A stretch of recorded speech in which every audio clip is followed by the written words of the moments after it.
Time now for sports on 104.7 The Cave. Here's Ned Reynolds. Mike, the intern, Ned Reynolds in the studio. Thursday morning, you know it's got to be a big deal if we're talking about golf first. What happened yesterday? Well, it all involves the LIV Tour. And I must admit, I can only go from what my gut feeling is in a case like this. First of all, the LIV tournament for this weekend is the New York Open, but it's held at Trump Bedminster. Bedminster is where President Trump's country club is in North Jersey. Anyway, they held a press conference yesterday, and Scott O'Neill, who's the head of LIV Golf, said, yes, there will be a season next year. We're already laying plans for 2027. We have a new investor. But the key is the new investor was not named. And that lends you to believe that there's still a lot of hurdles to go through before this is going to take place at all. Interestingly enough, after the press conference, which was a very brief one, the players, led by Bryson DeChambeau, held a players-only meeting. Now, nobody seems to know what went on in that players-only meeting, but it is known that the LIV golfers, some of them, not all, but some of them are owed a terrific amount of money, including Jonathan Rahm, who's upwards of $250,000 are in arrears to him. So they have plans to make, and there are still 3 tournaments remaining in the LIV season, and they're reported to be in financial jeopardy. So, again, we'll see, but Mr. O'Neill, the head of LIV Golf, that is, says that there will be a LIV season, 10 tournaments next year. Well, we'll see. In your gut, who do you think, do you have any idea who the money man is behind all this? Nope, I have no idea who that might be, but the fact that they refuse to name the individual tells you 2 things. Number 1, it's not real solid, and number 2, there are a lot of hurdles to go through before this is going to happen. I think, in my opinion, it's a dying gasp by an organization. That means that they may have a season next year, but how long is it going to continue? It's a lot of money to be paid, and that is you got to kind of ask yourself what the end game is in investing in something like that. Well, in any case, that's a situation. Yeah, sure. Very much so. Ned, we've got an event in Pro Golf starting today. It's the final tournament of the regular season before they start the playoffs, if you will, next week. Where are we at? This is interesting because it is the Wyndham Classic in Charlotte, North Carolina, is the final regular season event. What's that mean? Does it mean no more golf? Of course not, because you have the FedEx playoffs coming up. But the FedEx playoffs are very limited. When the first one occurs, which will be next weekend in Memphis, the Danny Thomas St. Jude Children's Classic, that's a $20 million purse, but only 70 golfers, 70, will be playing in it. Usually it's 156. After that one, the field is cut to 50 golfers, and that will be the BAM Classic, and that this year is being held at Belle Reve in St. Louis. And then after that, it's 30 golfers. So it's a limited amount, and it's all based on the numbers of points they've had during the regular season. But this is the final regular season and the final chance for those right on the cusp of getting into the field. We've, most people, after we get through the Triple Crown, are kind of like, okay, I'll see you next year racing. But thoroughbred racing continues, but this year a little differently.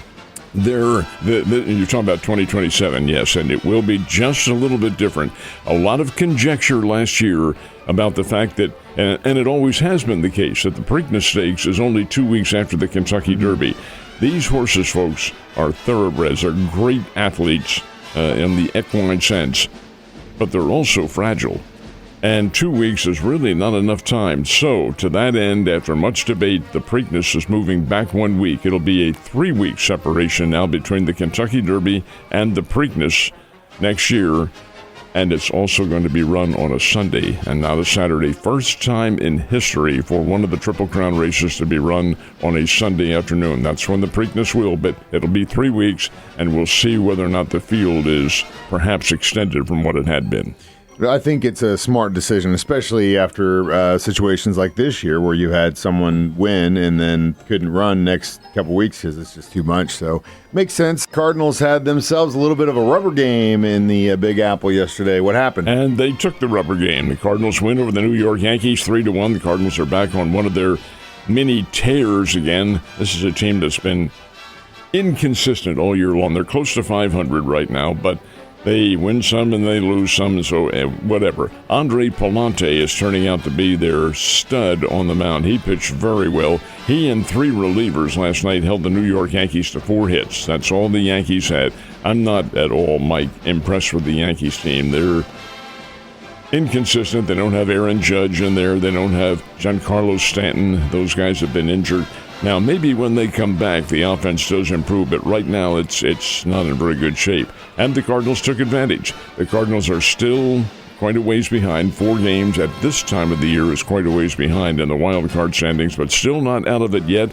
Take today off and then return home to face the Colorado Rockies, and that's a chance to sweep the series and get back above 500. That'd be pretty good. It's kind of the same thing that's been plagued the Royals all year, as these injuries just decimated them. But getting Bobby Witt back yesterday, certainly helped the last things for the Royals. Well, it got them a win over the Minnesota Twins 2 nights ago, and the Royals won again last night. But Bobby Witt, of course, was important, but Noah Cameron was the key here. He threw 8 innings of 2-hit, 9-strikeout baseball. And Michael Massey had a home run in the game, and the Royals win it by a score of 2-1 over the Minnesota Twins. Kansas City's not a bad team, folks. I know their record's horrendous, but, hey, they do have, and as Mike pointed out, they've had the injury problems, and they can play baseball. They can play, and I still think that they're on the cusp of being a pretty good team. Now, the Springfield Cardinals did lose last night, played the San Antonio Missions down in Texas. San Antonio won the game 5-3, but a newcomer to the Springfield Cardinals lineup made himself well known. Now, this is the trickle-down effect that happens when the Major League Baseball has a trading deadline or makes any kind of a deal. There's always an effect on the lower minors. Well, the Cardinals got a player from the Milwaukee Brewers in that trade for Dustin May, and that player is Josiah Ragsdale. It's an outfielder, very highly regarded out of Boston College. Hit a home run in his first Cardinals appearance. It didn't help him win since San Antonio won by a score of 5-3, but hey, that's good. Josiah Ragsdale adds to that power punch that the Cardinals could have in the future. See what happens. We still got a little bit of baseball left, that's for sure, but now we're starting to switch gears towards the football scene, which is great. We're day 3 of Chiefs training camp in full pads. How's things going? Well, Rashee Rice was one of the keys on whom the media and the fans were focusing, and he did have some pretty good moments on short receptions, according to the drills, and that short receptions of the 11-on-11 drills.